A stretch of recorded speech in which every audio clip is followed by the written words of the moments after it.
এখন না সত্যি বলতে ওই রোজ রোজ ভিডিও আপলোড করতে হবে সেটার মন সত্যিই নেই। আগে ভিডিওতে তোমাদের বলেছি, বাট ওই ফোনের স্পেস খালি করতে হবে, তাই জন্য ভিডিও দেওয়া। তাই মন খারাপের মধ্যেও একটু ঘুরতে বেরিয়েছিলাম আমি আর আমার যে নেলসের টিচার, মানে আমার বান্ধবী রঞ্জিতা মিলে চলে গেছিলাম বেলঘরিয়ার এই মিলনিয়া চায়বেলা ক্যাফেটা। ঢোকার আগে উনি গিয়ে দাঁড়িয়ে আছেন। যাই হোক, ভীষণ সুন্দর অ্যাম্বিয়েন্স, ভীষণ কালারফুল, আর কি সুন্দর প্ল্যান্টস লাগানো। আর দেখো কি সুন্দর নিচে বসার জায়গা আছে, মানে বন্ধুদের গ্রুপ গেলে বেশ বসে আড্ডা মারা যাবে এরম জায়গা।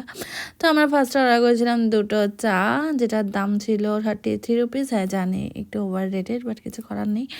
তো তারপর নিয়েছিলাম চিকেন চিজ মোমো, আর নিয়েছিলাম চিকেন পপকর্ন, যেটা 8 পিস ছিল, একটু কমই লেগেছে। যাই হোক, আর পিৎজাটা বেশ ছিল, বারবিকিউ চিকেন পিৎজা নিয়েছিলাম, আর লাস্টে নিয়েছিলাম মোহিতো।